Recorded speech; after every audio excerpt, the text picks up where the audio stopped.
They're more than stakeholders and profits. They're stories, and they're people and their families. Those places are going, and we need to make sure that they don't. And I'm here to stand in the way of any of that. This is HRM-FM. And a very good evening to you, and welcome to the Uplift Show. It's Monday evening, it's live, it's just gone 5 o'clock. Got a great show for you tonight. It's a film themed show. We've got a fantastic exclusive interview with Perry J. O'Halloran, film director and producer, and he's actually produced something fantastic called Lumination, a documentary all about film and cinemas across England. Stay tuned with me here, live on Hospital Radio Medway. And there's Sam Gilby's stunning artwork for the series. Still can't believe that we got Sam involved on this. I think you did an amazing job. Well, obviously, welcome to the Uplift Show on Hospital Radio Medway. So, first of all, a bit about you. So, I know you started out in the early days, you studied media studies, and you've always had a keen interest for movies. So, sort of take us from the beginning, where it started out with your love of film. Oh, mate, where do we begin without me blethering on for hours on your show? Thank you so much for having me, by the way. I am a big fan, and a big fan of yours. I should obviously say as well, full disclosure to anyone who might be listening, you and I went to school together. So we did, yeah, around 20 years back now. But yeah. Doesn't it feel like yesterday? It only feels like yesterday. But you know all of that stuff that you just mentioned firsthand. You were probably in a lot of those classes with me. I was. Well, I was. We were dissecting the first 12 minutes of Blade Runner over and over again, and trying to learn all the things that you're supposed to learn from film and why they do certain things. To go just a little bit further back, which probably explains the series Lumination that I've made. When I was a kid, I just felt like I had films and cinemas around me all the time. I didn't work in one. I didn't have a family in cinemas or anything like that. But I remember my Uncle David just always had cool stuff in his bedroom. He always had like Laserdisc players and cool CD players and album. It was just a really cool place to be, and I felt like it was sort of a peek into being an adult and what adults spend their money on and what they get up to. And I was just fascinated by it. So, I'd have been maybe 5 or 6 years old at the time, but he was just desperate to show me Terminator 2 on Laserdisc. And listen, you can hear all the little stereo effects that they've done. It's so much better than video. And that was it. Yeah. From then on, I was saving my lawnmower money, money from mowing lawns is obviously what that is, to buy a Laserdisc player or a DVD player later on. But my dad would sometimes work away, so my mum would take me and my sister to the cinema, and there was always something to see. Whether it was I think it was the ABC in Chatham, which I was going to since I was tiny. I must have seen The Little Mermaid there, which is my first film going experience. But then my dad loved films as well, so just as a family we would go and see films together all the time. It would, around that time, Jurassic Park and cool stuff like that. It was always something big and enterprising to see. I remember from the series, that's one a lot of people, it's stuck in their memories, Jurassic Park, isn't it? It's huge. It's such a blockbuster. It's sort of untold. And I mean, can I ask you, what's your kind of first or prominent memory of going to the cinema? Oh, dear. So I cast my mind back now. So, I don't know. I remember one of not the remake, but the original, like The Lion King, things like that. And probably some of the earlier James Bond films was a big thing for me. Go and see that at the cinema was, brilliant. Would these be Brosnan Bond films, or maybe Dalton? Pierce Brosnan, yeah. GoldenEye is still such a... I've got a mate and he loves his Bond, like all the way back. But that Brosnan era, again, it goes back to my uncle and just the cool things he used to show me. That Brosnan era, things like GoldenEye and Tomorrow Never Dies, obviously, World Is Not Enough. All of those films, they were kind of films that you and your mates would go and see, if you were allowed out on your own into town on a Saturday afternoon, or, you get on a bus, and as long as you're all together and as long as you give us a ring and let us know where you are, then yes, you can go and see whatever it is you want to go and see at the cinema. But as you probably saw in the series, I should probably say the name of the series. I'm sure you did already, but Lumination is available now on Prime for less than the price of a pint, which is crazy to me. But yeah, you can see all 5 episodes on there. But as you would have seen on the series, so many people, when I ask them, and we're talking cinema managers and cinema owners and people that just go to the cinema because it's their place, it's where they socialize, it's it's where they feel safe. It's where they can see people in a safe environment. So many of those people, when you ask them, what's your cinema memory? When do you remember just kind of falling in like with the cinema, not even necessarily in love? It's almost always a Disney film, Graham. People just really, those films, particularly in the 90s when it was that renaissance of Disney, and they, I only recently learned that Disney basically released a hit film every year during the 90s. Which is wild. I mean, when you think about it, you could probably name all of them because we watched them so many times on video when they then eventually came out. But Disney's such a big thing for a lot of people. It really kind of solidified their love for going to the cinema and being in this big room and sharing that experience with everybody else around them. That's what we don't necessarily get from streaming platforms. And they're two very different experiences. We can watch loads of stuff on Netflix, Prime. I've got a show on Amazon Prime. I don't know if I told you that. It's called Lumination. But yeah, it is brilliant. Well worth a watch. So I've seen it in full and I've learned a lot from it. And it's great the people that you've met along the way as well. I've really enjoyed it. So I was going to ask the next question, actually. How did the actual documentary come about? I've wanted to do it for years. So I think it's important that I mention, because I always forget to mention, it was an entirely independent production. From the ground up, this is something that I just always wanted to do for years. I'd wanted to do it since I was a kid. How do we get cameras inside these cinemas? How do I personally get a peek into the projection booth, this kind of holy cave that you're not really allowed into? I mean, it says it on the door, do not come in anytime you ever try and get in any projection room anywhere. And for good reason as well. They were kind of historically kind of dangerous rooms, huge machinery, industrial machines, and going way, way back, a lot of flammable materials in those rooms. So it's important that, however, it's worth mentioning, if you ask your local projectionist, can I have a peek inside the projection booth?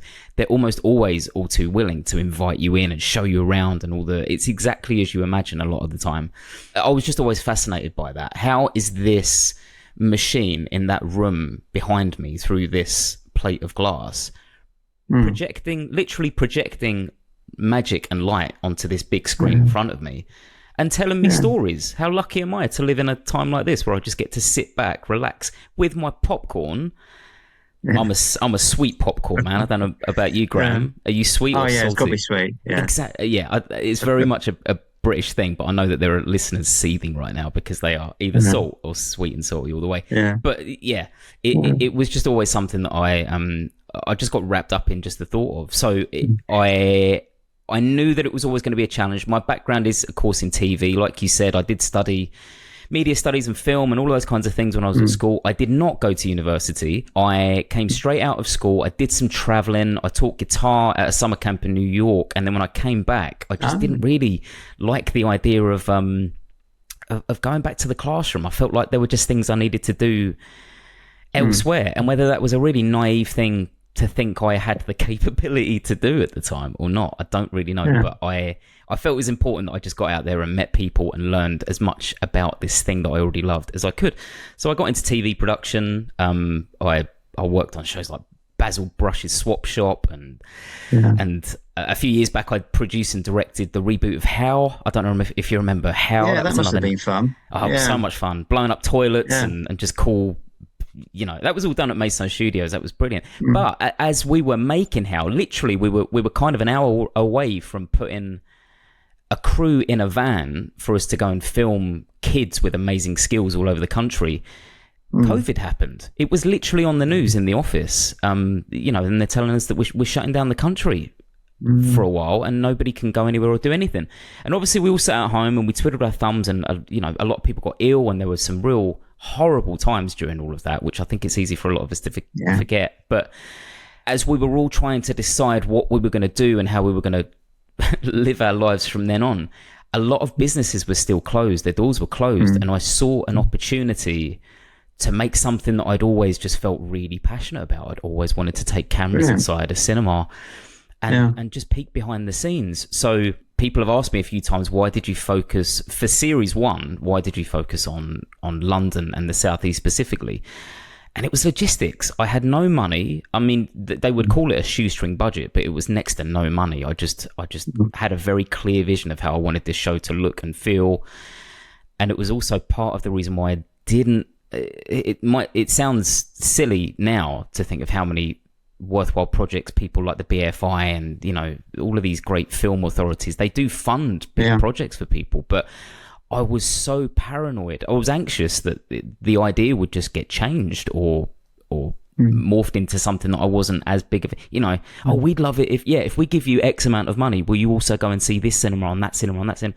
But it was important to me that I focused on independent cinemas. I wanted to go to places that didn't necessarily have lots of branches or, you know, outside of their own community, people championing them. You know, if some of those bigger chains have to close their doors, they've got many other branches. You mentioned about the limitations during COVID and lockdown, and it's great to see all these great venues, a lot of them independent cinemas across the country, coming alive again, and the amount of support and love that they had when they reopened, and that was really highlighted in your documentary. It's funny, isn't it? It's fantastic to come out. I mean, we're a few years on from COVID now, and obviously we're all still feeling the effects. The economy's feeling the effects, businesses everywhere, people, families, we're all feeling the effects. Yeah. And that's going to be with us for a while, I think. And what was really heartwarming to me, going around these great places, I mean, I visited fantastic places. I also need to mention, I needed a crew that were going to follow me on this journey. I had a couple of great cinematographers come along and just trust in the vision that I had. I had Matthew Pickard, who's a fantastic cinematographer, and also had Michael Mowbray, who's a fantastic cinematographer. And I roped the two of them in to come with me on this trip to just go and see all of these cinemas. We went to the Rio Cinema, Genesis Cinema, the Phoenix Cinema in London. We also went to the Royal in Faversham. We went to the Palace in Broadstairs, and I found all these people's stories. And everywhere I went, so many other great cinemas as well, as you know, but if you watch the series, it's just brilliant, one place after the next. But everywhere I went, everywhere I had these heartwarming stories that the government were looking after them. A lot of these places, they were getting a little bit of money to stay afloat, money that wasn't necessarily also being given to larger chain cinemas because they kind of had money to keep themselves afloat, but independent cinemas needed to stay open.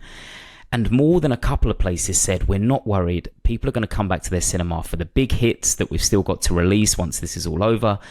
We're not concerned. And then lo and behold, towards the end of shooting, I come across a legendary cinema up in Edinburgh, the Edinburgh Film House, who suddenly were finding themselves in trouble. For a variety of reasons, I should mention. There were a lot of things going on, but none of these reasons were the fault of the poor people who lost their jobs. Hundreds of people lost their jobs, and a whole community lost its cinema and a place to go and a place to feel safe. This is the other thing about cinemas. It's not just a place to go and watch a new superhero film and then go home and talk about whether you loved it or not. These are places that are important to people, and they need to stay open for their communities. And to address what you said, yes, it's great that places came alive again, and it's great that places went back, but so many larger corporations saw opportunities to swoop in and replace some of these great, beautiful businesses run by passionate, beautiful people that have been doing it for decades, sometimes for generations.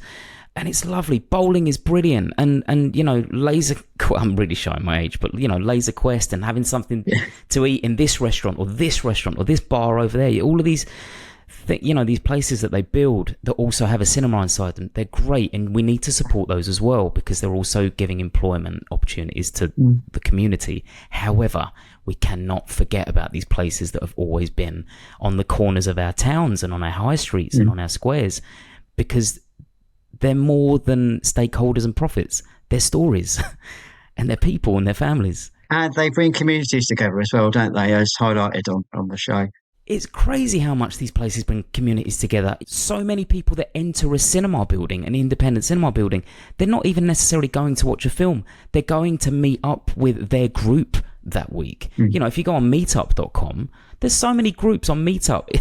Whether you want to talk about film, not even necessarily films, but if you love a certain type of rock music or classical music or art or craft or knitting or anything, so many of these places use their local independent cinema to meet up, have a coffee or a glass of wine, and they sit down, and that is their socializing for the week. And those places are going, and we need to make sure that they don't. And I'm here to stand in the way of any of that. Absolutely. Yeah. I love the debate as well you've had with people about the 35mm film and the digital projection, and the people debating about that, what they prefer as well. That's really interesting.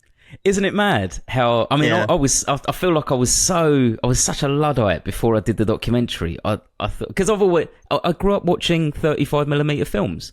I grew up with somebody in that room back there literally pulling a piece of film through a machine and the light popping through, and then that's what we're seeing on the screen. And it's great to have, you know, all the kind of 3D films and all the stuff that kind of Avatar and Avatar's kind of it, isn't it, as far as 3D films? But that's another discussion altogether. But I think I just assumed that a digital projector or a digital film presentation in a cinema was kind of a glorified Blu-ray player, or, you know, somebody putting in a disc. And as you've seen from the series, there is so much more to it than that. It's wild. Absolutely. And how they can queue up different things. It's so cool. They're really cool machines. They take a lot. And the way they download them as well. They can download huge bytes, you know, loads of different films at once. It's amazing. Isn't it amazing? It reminded me of, I mean, I don't know about you and how much, I'm not going to implicate anybody here, but I don't know how much illegal media you might have downloaded 20 or 25 years ago. But it kind of reminded me of that. It's weird how we were, you know, in the dawn of Napster and kind of getting our hands on music and things that we couldn't previously get hold of, especially if it was only available in other countries. It's weird how you then have a machine in a building like that, in a cinema, that's kind of using similar technology to kind of, you know, peer-to-peer get hold of files from Los Angeles in some cases. You know, the studio over in Hollywood has finished this film, uploaded it to their server, and then just distributes it out to high-speed machines all over the world, and then that's what you then sit and watch that evening when you buy your ticket. Another highlight for me was seeing the organ come out the ground, the console, because as you know, I'm an organ player. I've played at Odeon Leicester Square at home console, but that would, I mean, 100 years ago, that would have been the norm, wouldn't it, with silent movies?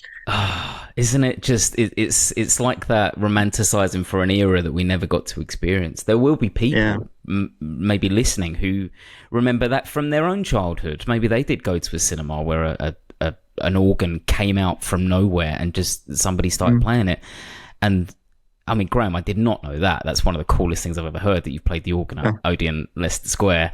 That's a great cinema as well, and I'm sure that's full of so many legendary stories from a lot of legends, and you are clearly one of them, because not a lot of people have done that. Too kind. But yeah, the Regent Street Cinema's organ coming out of the stage, and they're so proud of it as well. I felt so lucky to be able to see that, and for them to show us that, and for me to be able to show it to other people who had, you know, there's people that go into these cinemas. We covered 10 different cinemas in Series 1, all over the country.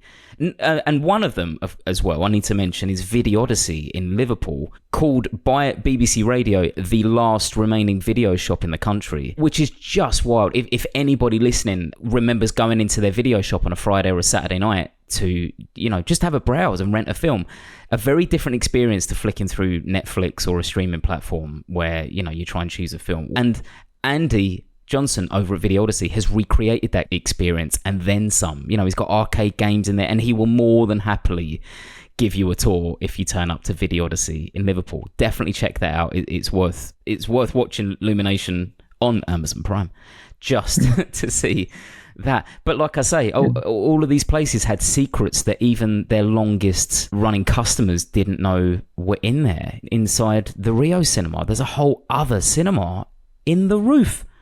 Who knew that? Yeah, it's crazy. That. And again, I feel lucky to have gotten to see that. So yeah, very privileged. And I mean, the buildings that you visited as well, a lot of them are really historic, aren't there? There's so much, you know, history there and detail. It's wonderful. And often the staff are very enthusiastic about talking about it, aren't they? And the history of it as well, and you know, how they've changed over the years.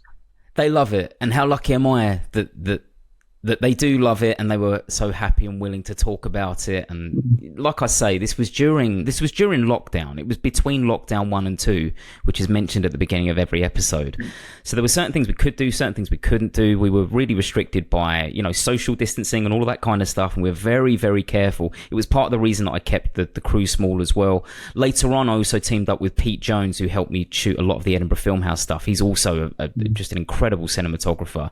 All the time we're just being very conscious about what we can. So I'm approaching all of these cinemas. I literally kind of, again, because of the less than shoestring budget and the logistics of having to do everything as close by as possible, I kind of earmarked I approached everyone. I approached so many places, and there were some places that I just couldn't get inside because they either just didn't have the facilities to welcome people in, they didn't have the staff available at the time, which is obviously understandable.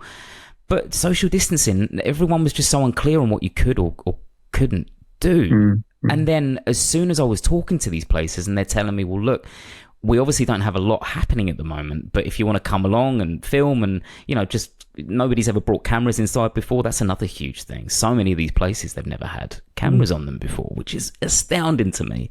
And now we've got it all, and it's really grateful that somebody's captured that. But you're totally right, Graham. The stories that we got and the personal memories that we managed to get on camera that people have never sat in front of a camera and talked about before.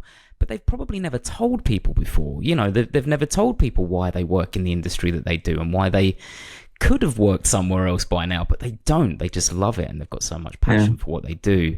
So to be let inside these cinemas with a very small COVID-conscious crew, we had some great runners as well, Maria Hardy and Katrina Pavliuk. They joined us, and everyone was just very wary of being safe and cautious at such a dangerous time. And the fact that I then had people telling me, well, we'll sit on camera. I'll sit and tell you about how I did it. And, you know, and I'll tell you about why that thing is attached to that wall, and it has been for 100 years, and nobody else knows the reason why. I'm a lucky boy. I'm a very lucky man. I love films. I love cinema. And I don't think you necessarily need to love all of that stuff to enjoy a series like Lumination. It's about people and why we love the things that we love and how they bring communities together, and that's important at a time like this.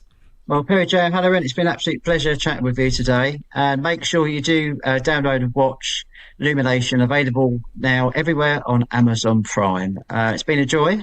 Keep up the fantastic work, and hope to speak to you again soon.